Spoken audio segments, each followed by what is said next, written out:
Hey guys, welcome. I'm gonna go over some simple changes that I made to tell you how I went from being this to being what you see now, like here. And you can scroll through my TikTok and all that kind of thing if you want to see more of what this really is. But anyways, I made some big changes in my lifestyle over the last couple of years to make it stick. And big thing was what I ate and how it affected my body. So one, eat more vegetables. I know that sounds like a duh, but like with every meal. Like for breakfast, I eat these muffins because I actually hate vegetables. Let me just be honest. Like, who really loves vegetables? I mean, I'm sure there's like some broccoli lovers out there, but I'm just not one of them. So I'm just going to be honest. So I eat these muffins in the morning, and they actually have like broccoli and zucchini and carrots and stuff in them. And that's what I eat for breakfast. And I get them in a bunch of different flavors, like chocolate chip and banana nut and cinnamon, whatever. And I love them, and that's what I have for breakfast. And I'm not one of those people that can have like a big filling breakfast, so it's like a pre-breakfast before the breakfast.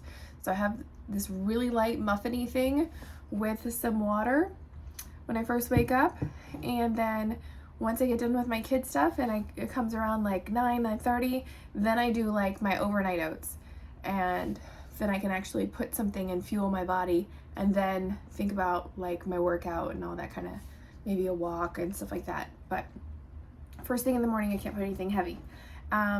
Then for lunch, I will have like a regular vegetable, like a broccoli or asparagus or something like that, or an okra. And then by dinner time, really not feeling any more vegetables. Like I said, I don't really like them. So I actually do a scoop of vegetables in my protein shake to actually get my vegetables in all 3 meals. And then I consciously think about like what each food makes me feel. I've always had digestive issues, but I start thinking about like, how did that food actually feel? Did I feel bloated? Did it just not go down right? Like, and so start making a log of the food and how it makes you feel like an hour from now or the next morning. Like, it really could be something simple, like even vanilla. Like, what my reaction could be totally different than yours. Like, I turned out to not really digest vanilla and eggs very well.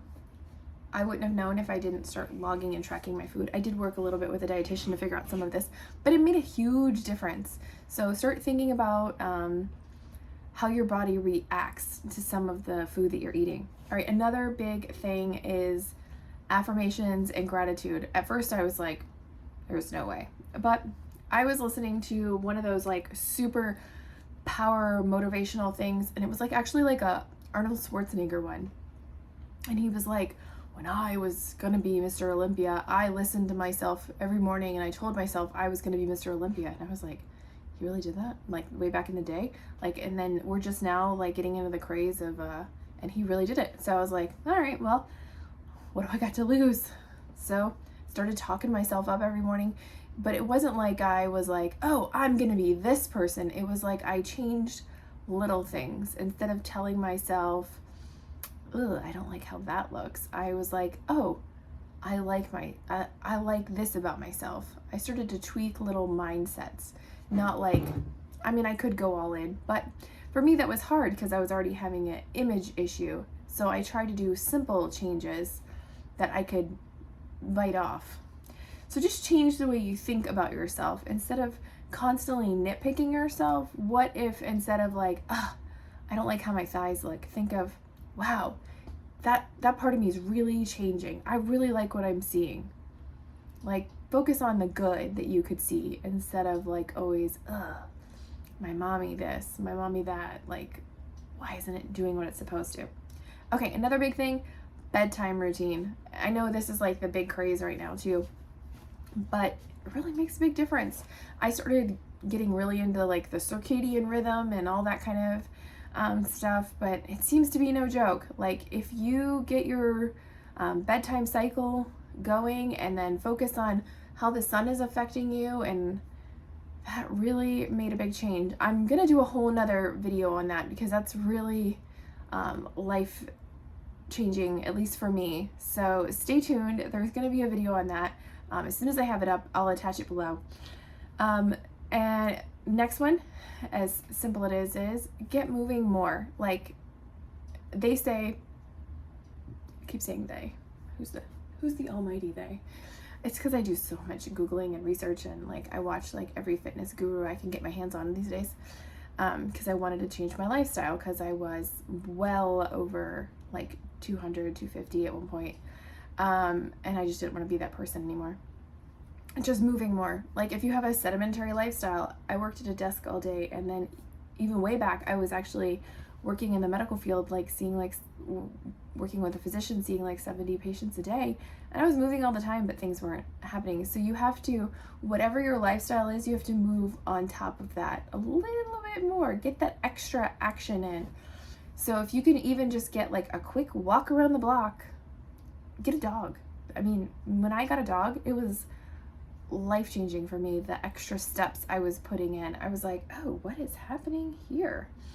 So just a quick little, even if you, like I have a cul-de-sac, so if I just did a couple extra loops, I would be shocked at the amount of extra steps that I was putting in that day.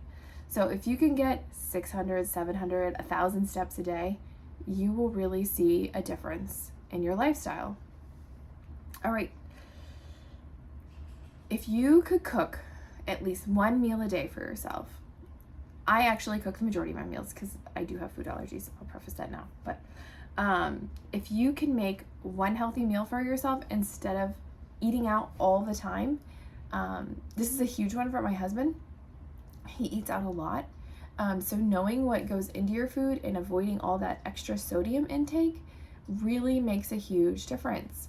So like if you have your breakfast, it's pre-prepared at home, and then you run out the door, and then lunch or dinner is done at home, you will really cut down a lot on what is going into your body, and it'll make a huge difference. All right, guys, that's all I have for today. We will chat again soon. I'll link some other goodies down below, but until next time.